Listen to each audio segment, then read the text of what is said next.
In 5 minutes, there's the first of a new series of programmes on the popular sport of angling, featuring the first heat in television's knockout competition. Hooked, that's in 5 minutes. This is BBC Two. It's 7:35, and we now join Linda Alexander for the news summary. Good evening. The headlines. After Argentina's missile attack on HMS Sheffield, 30 men are still missing. And the Foreign Secretary, Mr. Pym, says the losses on both sides now makes a diplomatic solution even more urgent. Now these and other stories with subtitles. The Defence Secretary, Mr. John Nott, has told the House of Commons that 30 men from the devastated Royal Navy ship HMS Sheffield are still missing. Mr. Nott said the Sheffield was attacked yesterday by Argentine Super-Étendard planes which launched XSS missiles. The Sheffield was some 70 miles off the Falklands, enforcing Britain's 200-mile total exclusion zone. Mr. Nott told the Commons that one of the Argentine missiles missed the Sheffield, but the other hit her amidships. Her crew attempted to put out the resulting fire for nearly 4 hours, Mr. Nott said, but it was eventually out of control.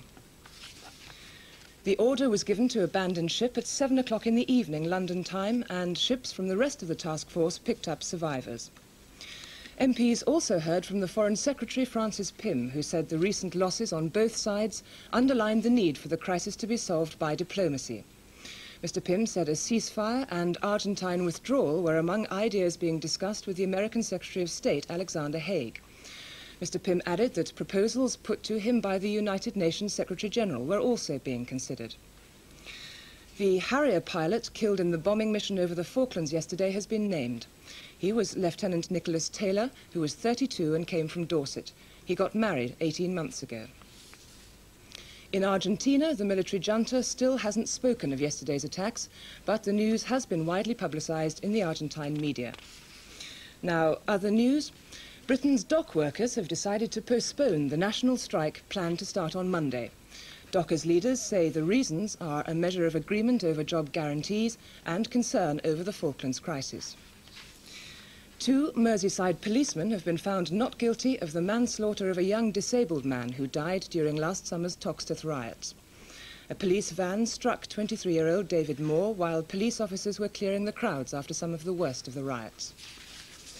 Finally, some happier news. Willie Carson, the Queen's jockey, was married in a 15-minute ceremony this morning.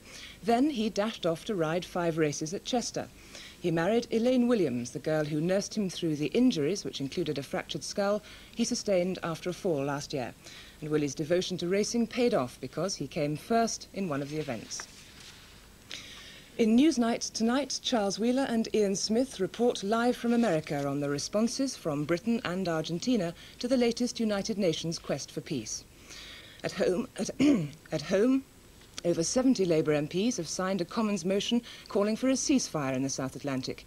We'll be talking to one of the signatories. And from Northern Ireland, we report on how much is remembered of the hunger strike 1 year after the death of Bobby Sands. That's Newsnight tonight at 10:45, but first a look at the weather chart.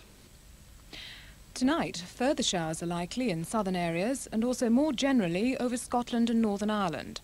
Remaining central parts of Britain will be mainly dry with long, clear periods.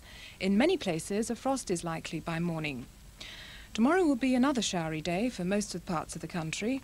Some of these showers will again be heavy, although in northwest Britain they'll be much less frequent than today. Temperatures will reach up to 12 degrees centigrade, that's 54 degrees Fahrenheit. Now on BBC Two, we go to the River Bann at Portadown in Northern Ireland for the first in a new series of television angling competitions, Hooked.